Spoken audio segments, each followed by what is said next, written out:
I would like to welcome everyone here today to discuss our grief for the ones we love. It will allow us to not feel alone during this dark time and to come together to express the sadness we have all dealt with. Griffin, I didn't see you there. Anyways, I think it will be good for all of us, especially for you. I don't see how. So what? My father killed himself. I was able to move on. I turned to science to do something productive, unlike the rest of you here today.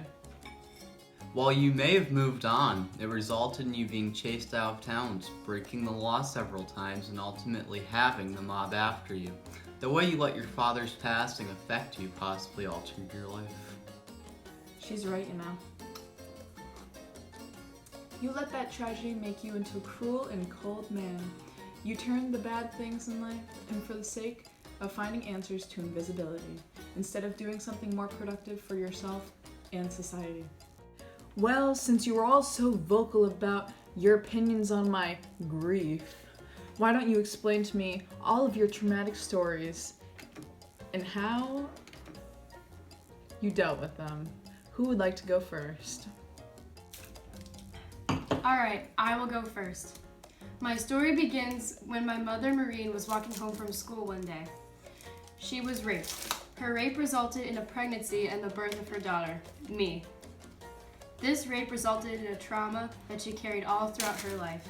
She lived with the pain every day. My mother was able to find happiness, and she found it in a man named Mark.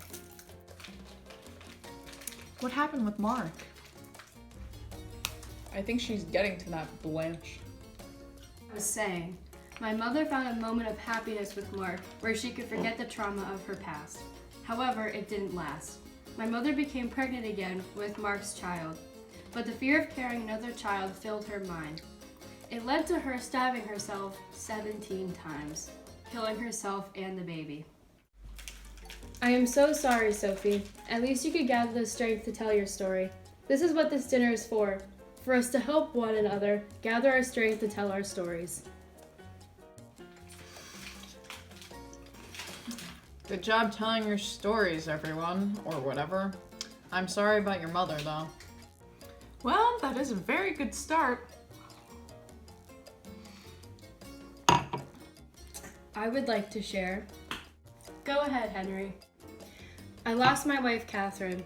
We were so very much in love. I lost her when she delivered our stillborn son. We were so excited when she found out we were going to have a child.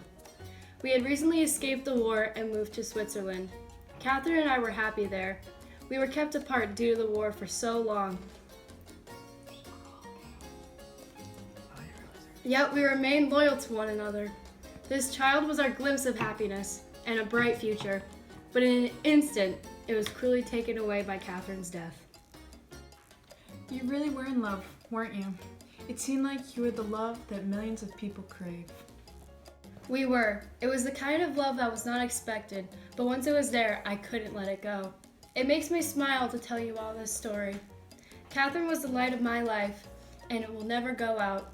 And by telling you all how our love began, I feel like it is keeping Catherine alive. Oh, how sweet. Oh, be quiet, Griffin. You've never lost a spouse. You don't know what the pain is like. And you do? Or is that the wine talking? Griffin, show some compassion. Blanche lost her husband. Why don't you tell us what happened, Blanche? Long story short, I lost my husband because he took his own life. And the reason why he took his own life is because I criticized him when I found out about his homosexuality. I should have been supportive of him. He was my husband, and I was supposed to love him unconditionally. I should have done better. Don't blame yourself. If anyone of us here found out about something as drastic as you did, I can assure you we all would have done nothing different. Speak for yourself, Esther.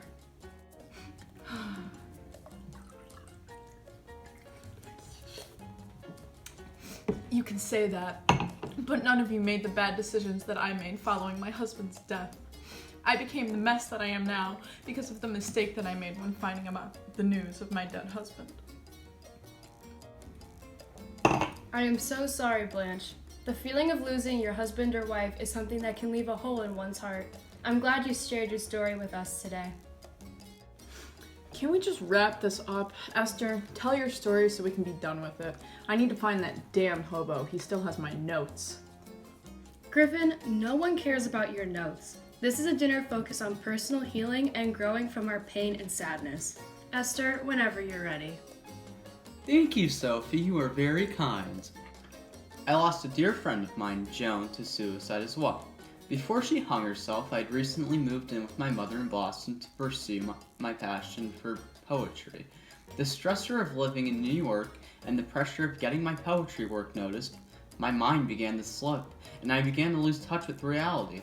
So I was placed in a mental hospital, which is where I ran into Joan, a woman from my hometown. We became close because she was experiencing the same things that I was. She made me feel not alone. But then out of the blue, I hear that she hung herself. She was supposedly getting better. It's okay, Esther. You did well by sharing that with us. This dinner was a great idea, Sophie. I think it was beneficial for all of us, getting the chance for our stories to be heard in a safe environment. Quite right, Henry. I feel comfortable for the first time in a while. As do I. Anything to say, Griffin? No. Can I go find my notes now? Alright, go ahead. I think we have all finished our meals anyways. Thank you all for coming tonight. We all came from very different backgrounds, yet we were all able to share our grief and tell our story about great pain and trauma. I am proud of everyone here today. As am I.